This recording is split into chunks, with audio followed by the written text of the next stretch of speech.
Karibu kusikiliza taarifa kuu za habari kupitia redio yako Congo Post News, sauti ya ukweli na habari zinazogusa jamii moja kwa moja. Mimi ni mtangazaji wako Idi George, nikikuletea mkusanyiko wa habari muhimu kutoka ndani na nje ya Jamhuri ya Kidemokrasia ya Kongo. Katika vichwa vya habari vya asubuhi ya leo, hali ya usalama yazidi kuwa mbaya katika eneo la Kivu Kusini baada ya wanajeshi wawili wa FARDC kutoka kikosi cha Ibu kuuawa kwenye mapigano dhidi ya wanamgambo wa Zalendo wa SNPCC katika eneo la Angakulo kati ya Simbi na Katanga huko Mtambala. Waasi wa Twigwaneo na Reta Bara wanaoshirikiana na M23 waripotiwa kushambulia nafasi za FARDC na wazalendo katika vijiji vya Kalingi, Kakenge, Bidegu kwenye nyanda za juu za Fizi na Mwenga, hali iliyosababisha wananchi wengi kukimbia makazi yao.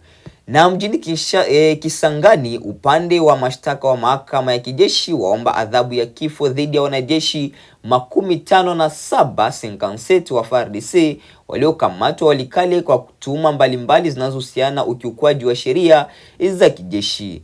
Na vile tutakuunga moja kwa moja na habari za kimataifa. Mpendwa msikilizaji na mtazamaji, hizi ni baadhi ya habari tulizokuandalia asubuhi ya leo. Endelea kuwa pamoja nasi ndani ya redio yako ya Congo Post News kwa taarifa kamili, uchambuzi na matukio yanayotikisa ukanda mzima wa maziwa makuu. Karibu. Nchini Jamhuri ya Kidemokrasia ya Kongo, hali ya usalama inaendelea kuwa mbaya katika baadhi ya maeneo ya mkoa wa Kivu Kusini, huku mapigano kati ya vikosi vya serikali na makundi yenye silaha yakiendelea kuripotiwa mara kwa mara. Tukio jipya la mapigano limeripotiwa katika eneo la Mutambala ambako wanajeshi wawili wa FARDC walipoteza maisha katika makabiliano dhidi ya wanamgambo wa Zalendo wa kundi la SNPCC. Kwa mujibu wa taarifa kutoka vyanzo vya kijamii ya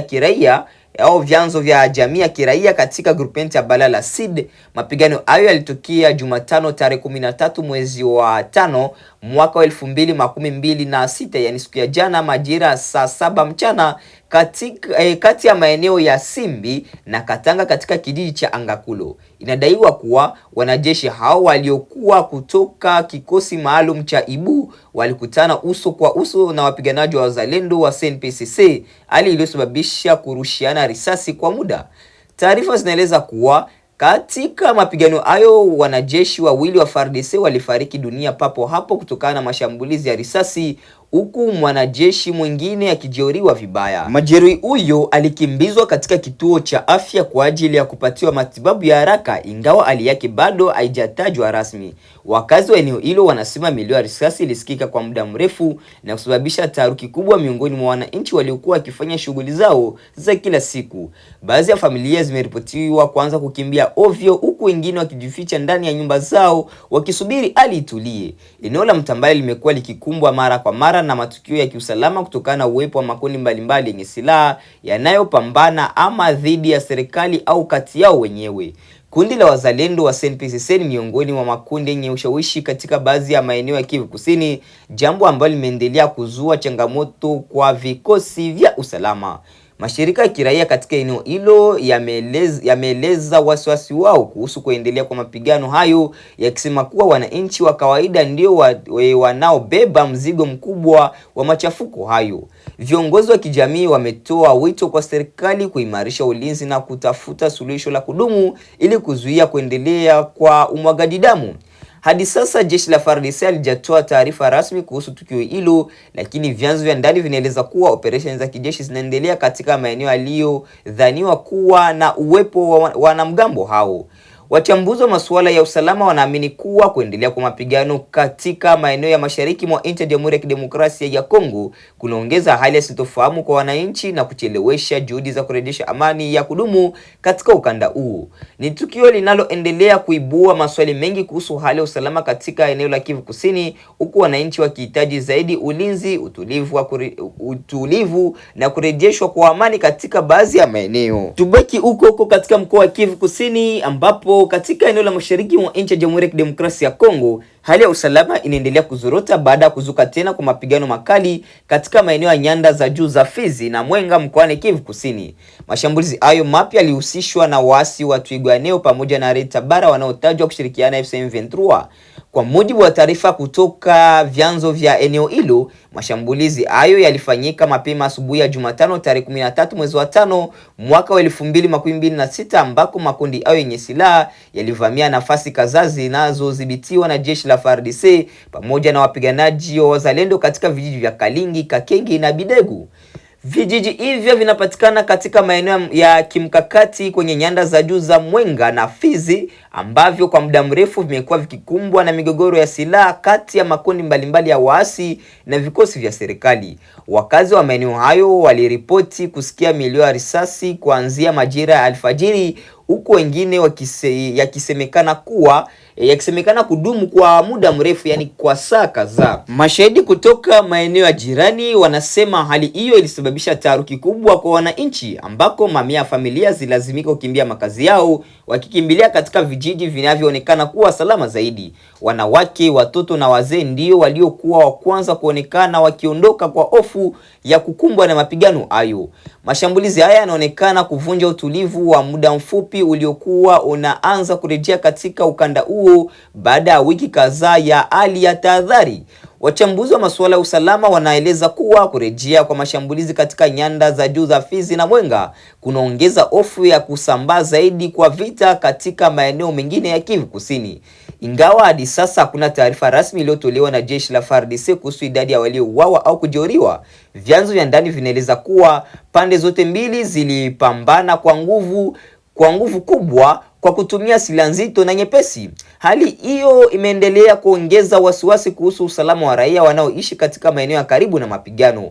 Makundi ya kiraia pamoja na viongozi wa kijamii wanaendelea kutoa wito kwa serikali ya Kongo pamoja na jumuiya ya kimataifa kuongeza juhudi za kutafuta suluhisho la kudumu kwa migogoro ya mashariki mwa nchi ya Jamhuri ya Kidemokrasia ya Kongo. Wanasema kuendelea kwa mapigano kunazidi kuathiri maisha ya wananchi wasiokuwa na hatia, huku maelfu ya watu wakiendelea kuishi katika mazingira magumu ya ukosefu wa usalama.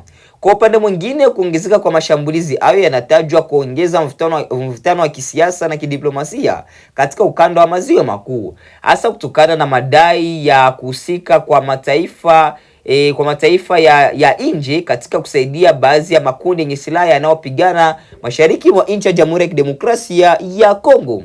Wakati juhudi za amani zikiendelea kujadiliwa katika ngazi mbalimbali za kikanda na kimataifa, wananchi wa maeneo ya Fizi na Mwenga wanaendelea kuishi katika hali ya hofu, wakisubiri kurejea kwa utulivu na amani ya kudumu katika baadhi ya maeneo hayo. Tujielekeze moja kwa moja katika mkoa wa Chopo, ambako katika mji wa Kisangani mashariki mwa Jamhuri ya Kidemokrasia ya Kongo, kesi inayowahusu wanajeshi kadhaa wa jeshi la FARDC imeendelea kuvuta hisia kubwa kwa wananchi baada ya upande wa mashtaka wa serikali kuomba adhabu ya kifo dhidi ya wanajeshi 57 waliokamatwa katika eneo la Walikale mkoani Kivu Kusini.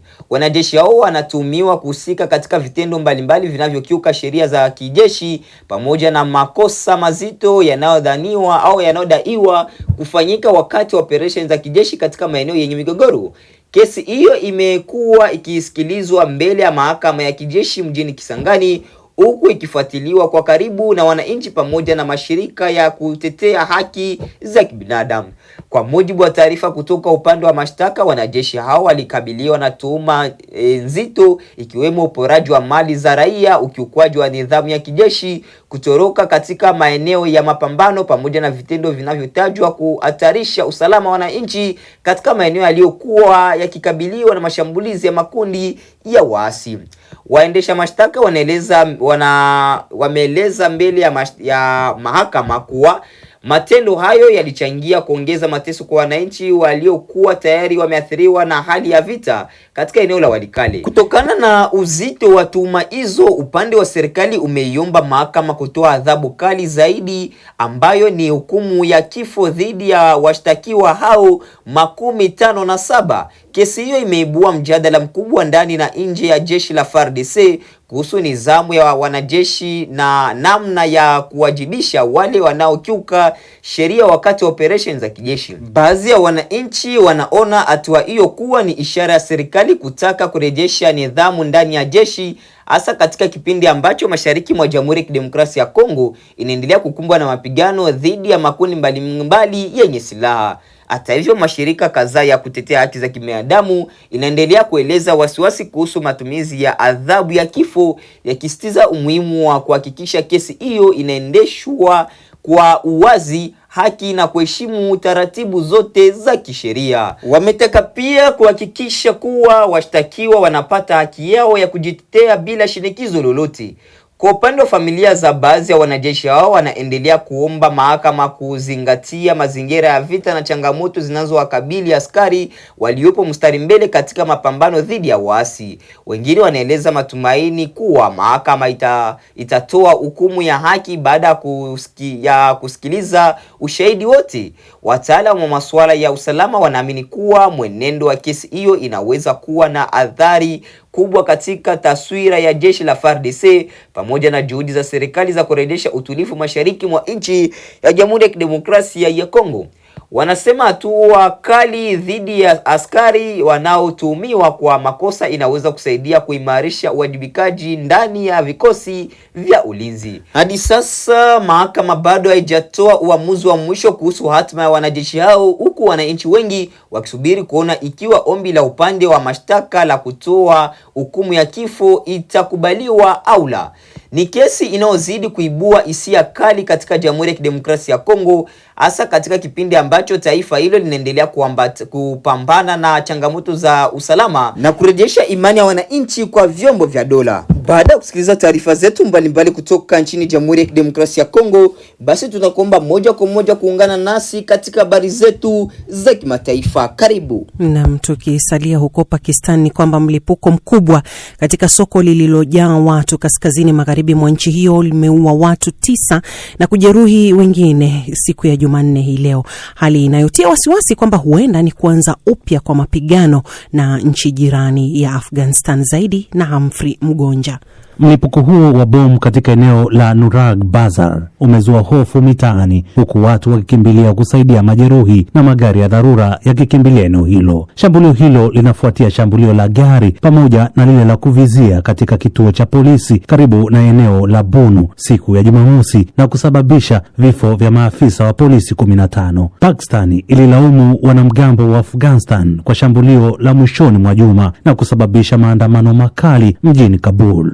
Serikali ya Taliban ya Afghanistan imesema Jumatatu haina majibu ya moja kwa moja kujibu madai ya Pakistan. Kundi la Taliban linakanusha kuwahifadhi wanamgambo na kusema kuwa wanamgambo nchini Pakistan ni tatizo la ndani. Shirika la kukabiliana na dharura la Rescue 1122 lilisema watu 9 waliuawa na wengine takriban 30 kujeruhiwa katika mlipuko wa Jumanne kwenye soko ambalo ni sehemu ya uwanja wa jiji. Wale waliokuwa na majeraha mabaya wamekimbizwa katika hospitali za Bunu. Mohamed Ishak, msimamizi wa matibabu wa hospitali ya TWQ, alisema wamepokea majeruhi 37 hadi sasa na wanamgambo baadhi yao walikuwa katika hali mbaya. Nchi hizo mbili zilihusika katika mapigano yao mabaya zaidi kuwahi kutokea mwezi Februari baada ya Islamabad kufanya mashambulizi ya anga mjini Kabul, ikisema kuwa yalikuwa yakilenga ngome za wapiganaji zinazotumiwa na kuandaa mashambulizi juu ya Pakistan.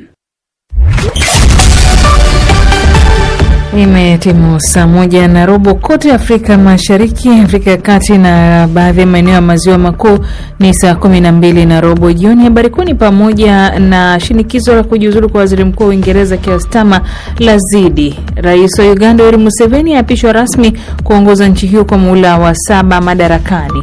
Rais wa Ufaransa Emmanuel Macron atangaza uwekezaji wenye thamani ya dola bilioni 27 barani Afrika katika sekta mbalimbali. Na wapiganaji wa kundi la waasi la M23 wajiondoa kutoka maeneo kadhaa muhimu katika jimbo la Kivu Kusini, mashariki mwa Jamhuri ya Kidemokrasia ya Kongo. Hii ni BBC.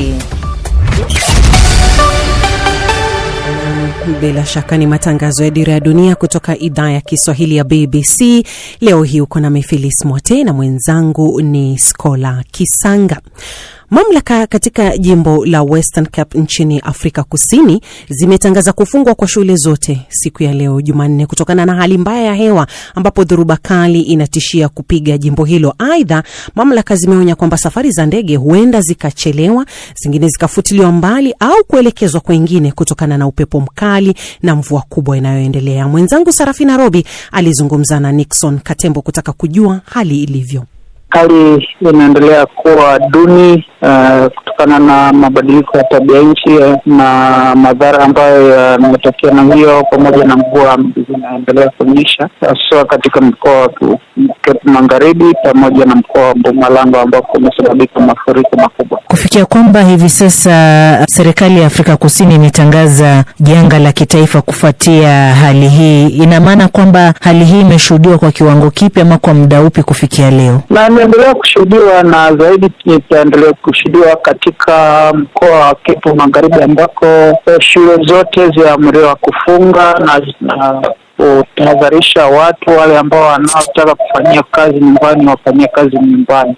Lakini mkoa wa Mpumalanga ndiko ambako kumetokea mafuriko na kusababisha madhara makubwa, hata kubomoa majengo ya watu na wengine, na hivi karibuni kumekuwa hata watu kupotea kutokana na kuzama maji. Hapo kwenye uharibifu, unaweza ukaelezea uharibifu huo umeweza kuathiri mifumo ipi, labda serikali ama hata miundombinu ya serikali kufikia sasa? Ni lipi ambalo labda limesita kutokana na dhoruba hili? Ni miundombinu ya barabara katika mkoa wa Mpumalanga na katika mkoa wa Cape Magharibi ni kutatiza shughuli za kawaida kutokana na kimbunga ambayo watu hawezi kutembea, mvua kali, lakini inayohusika na majanga inaendelea kutahadharisha watu na kuhakikisha kwamba hawajikuti katika hali ambayo inaweza kuhatarisha maisha. Nikumbusha kwamba kufikia katika majanga haya ni kwamba mkoa wa Mpumalanga umeathirika pakubwa, pamoja na barabara kuharibika katika maeneo tofauti, daraja kuvunjika, na katika mkoa wa Cape Magharibi ni kwamba shule zimefungwa kufikia saa 7:30 mchana leo. Tayari shule 227 zilikuwa zimeamriwa kufunga na watu kuamriwa kufanya makazi majumbani kwao, lakini sasa hii inatatiza shughuli za kiuchumi kwa maana usafiri pia unaathirika, na hii kufanya watu kujipa kipato cha kawaida cha kila siku kuwa ngumu zaidi. Kufikia sasa ni watu wangapi ambao wameweza kuathirika na makazi yao vile vile kuathirika? Na hadi kufikia sasa serikali inasema kwamba kuna watu zaidi ya 500 ambao wameathirika, lakini wanaendelea kuangalia takwimu za waathirika na huenda zikabadilika muda wote. Mashirika ya kusaidia ama kudhibiti majanga kufikia sasa yanasemaje na yameweza kuwasaidia watu kivipi kuhusiana na dhoruba hili? Kuna taasisi ambayo inahusika na mabadiliko ya tabia nchi na inaendelea kutahadharisha kwanza watu, kutoa tahadhari za awali kwa ajili ya watu kujiandaa. Pili, mashirika yasiyo ya serikali ya kutoa msaada, kwa mfano chakula kwa wale walioathirika na mafuriko. Na pia serikali kuhakikisha kwamba kuna majengo ya dharura na maeneo ya makalia ya dharura kwa ajili ya waliohamishwa kutokana na mvua, na kuwapa huduma za msingi na utoaji wa maji safi kutokana na kuwa miundombinu ambako waliko imeathirika na hawezi kupata miundombinu. Kutokezea katika barabara ya Guardian kuwa mabaya zaidi kwa miaka 30. Hili linamaanisha nini? Kutokana na mabadiliko ya tabia nchi ambayo ni dhahiri na ambayo inaonekana kwamba msimu wa mvua kawaida umebadilika, na ni kwamba mvua zinazonyesha sasa zinaendelea kusababisha madhara makubwa sana ambayo hayajawahi kushuhudiwa kwa zaidi ya miaka 30. Na bila shaka kwa tayari idara inahusika na mabadiliko na utabiri wa hali ya hewa hapa nchini imetoa tahadhari kwa mkoa wa Cape Magharibi, mkoa wa Cape Mashariki pamoja na mkoa wa Gauteng, kwamba dhoruba inaweza ikaendelea katika maeneo haya na kusababisha mvua nyesha, na pia kuonya mafuriko ambayo yanaweza kutokea zaidi na kusababisha uharibifu mkubwa kwa raia. Nixon Katembo huyo akiwa Johannesburg, Afrika Kusini, kama alivyozungumza na mwenzangu Sarafina Robi. Taarifa hii pia imemgusa Isa Sambo, mpenda amani Tanzania, anasema kuna umuhimu wa kuboresha miundombinu yetu ya barabara kwa kujenga mifereji yenye ubora inayoweza kupitisha kiwango kikubwa cha maji pamoja na madaraja katika kuepuka mafuriko kwenye makazi yetu. Ameandika hapo maoni yake. Asante pia kwa nani huyo anaitwa ujumbe wake umenipotea hapa, lakini shukran kwa Mwalala kutoka Sepuka, Singida, Tanzania. Anafuatilia matangazo ya jioni ya Dira ya Dunia kutoka idhaa ya Kiswahili ya BBC. Siza Kitego kutoka Dar es Salaam kule Tanzania pia anafuatilia matangazo haya Dira ya Dunia kutoka hapa idhaa ya Kiswahili ya BBC. Unaweza pia msikilizaji kusoma pia taarifa mbalimbali zinazopatikana katika tovuti yetu, ikiwemo hii hapa. Unajua siri ya sayari isiyoonekana? Ni sayari gani hiyo? Siri yake ni nini? Tembelea tovuti yetu ya BBC News Swahili. Mimi ni Skola Kisanga na mwenzangu kule Nairobi ni Phyllis Mwate. Ripoti kutoka nchini Jamhuri ya Kidemokrasia ya Kongo zinasema kwamba wapiganaji wa waasi wa kundi la AFC M23 wanaodaiwa kuungwa mkono na Rwanda wamejiondoa kutoka maeneo kadhaa muhimu katika jimbo la Kivu Kusini, mashariki mwa taifa hilo mwishoni mwa juma lililopita. Haya ni kwa mujibu wa jeshi la Kongo FARDC na afisa mmoja wa kundi hilo la waasi. Hatua ni ishara mabadiliko makubwa ya kwanza ya kivita katika miezi kadhaa. Asha Juma na maelezo zaidi. Kujiondoa huko kulifuatia shinikizo la kijeshi kutoka kwa jeshi la Kongo na shinikizo la kidiplomasia kutoka utawala wa Washington. Hatua hii ya kwanza muhimu ya mabadiliko katika mstari wa mbele wa vita tangu waasi hao wa M23 walipoteka kwa muda mfupi mji wa Uvira mnamo mwezi Desemba mwaka uliopita, kabla ya kujiondoa kutokana na shinikizo kutoka Marekani.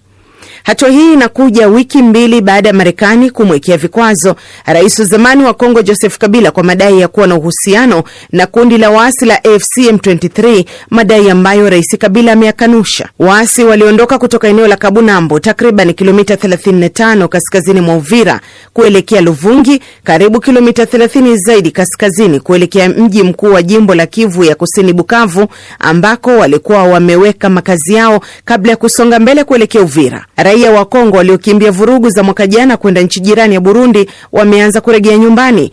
Mapigano yameendelea mashariki mwa Kongo licha ya juhudi za upatanishi zinazoongozwa na Marekani na wahusika wengine wa kimataifa. Katika barua kwa waziri wa mambo ya nje wa Marekani Marco Rubio na iliyoshirikishwa kwa vyombo vya habari mwishoni mwa wiki, mratibu wa kisiasa wa vuguvugu la AFC M23 Corneille Nangaa alishtumu Marekani kwa kukosa uaminifu kama mpatanishi baada ya kusaini makubaliano muhimu ya ushirikiano wa madini na Kinshasa mnamo mwaka uliopita. Wizara ya mambo ya nje ya Marekani haijasema lolote kuhusiana na madai hayo ya vuguvugu hilo la waasi.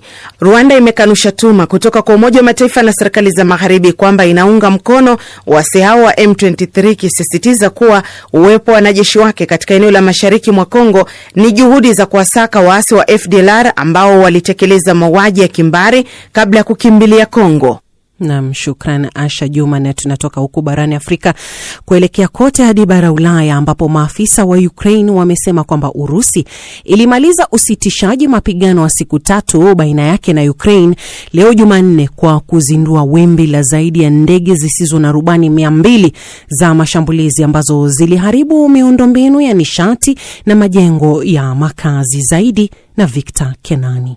Jeshi la Urusi lilitangaza kuwa Kiev pia ilikuwa imeanza tena mashambulizi yake dhidi ya Urusi, likisema vikosi vyake vya ulinzi wa anga vilidungua droni 27 za Ukraine baada ya usitishaji mapigano kumalizika. Rais wa Marekani Donald Trump alikuwa ametangaza kusitishwa kwa mapigano siku ya Ijumaa, saa chache kabla ya kiongozi wa Urusi Vladimir Putin kuongoza gwaride lililopunguzwa la kijeshi katika uwanja wa Red Square kuadhimisha kumbukumbu ya ushindi katika vita vya pili vya dunia. Waandishi wa habari wa wa AFP mjini Kiev walisikia ving'ora vya tahadhari na milipuko ikisikika kote katika mji mkuu wa Ukraine wakati wa mashambulizi hayo. Urusi yenyewe ilichagua kumaliza ukimya wa sehemu uliodumu kwa siku kadhaa. Usiku kucha zaidi ya droni 200 za mashambulizi zilizinduliwa dhidi ya Ukraine. Rais Volodymyr Zelensky alisema kwenye mitandao ya kijamii. Aliandika kuwa vikosi vya Urusi vilirusha zaidi ya mabomu 80 ya angani karibu na mstari wa mbele na kufanya zaidi ya mashambulizi 30 ya anga katika maeneo 7 yaliyoharibu miundombinu ya nishati, majengo ya makazi, shule za chekechea na treni. Hata kabla ya makubaliano hayo kuisha, nchi hizo mbili zilikuwa zikishtumiana kwa mashambulizi dhidi ya raia yaliyokiuka usitishaji huo wa mapigano. King'ora cha tahadhari mjini Kiev usiku kilikuwa cha kwanza kuthibitishwa katika mji mkuu huo tangu Ijumaa, kabla ya usitishaji mapigano kuanza kutekelezwa, na mamlaka ziliwataka wakazi kujificha kwenye maeneo salama.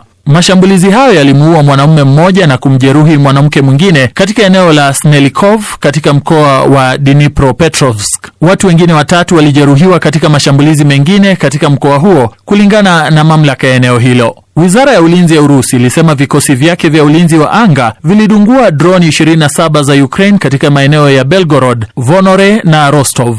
Zelensky alikuwa amesema siku ya Jumatatu kuwa mapigano na Urusi yaliendelea licha ya usitishaji huo wa mapigano, akiishtumu Moscow kwa kutotaka kumaliza vita vilivyoanzishwa na uvamizi wake wa mwezi Februari mwaka 2022 dhidi ya Ukraine.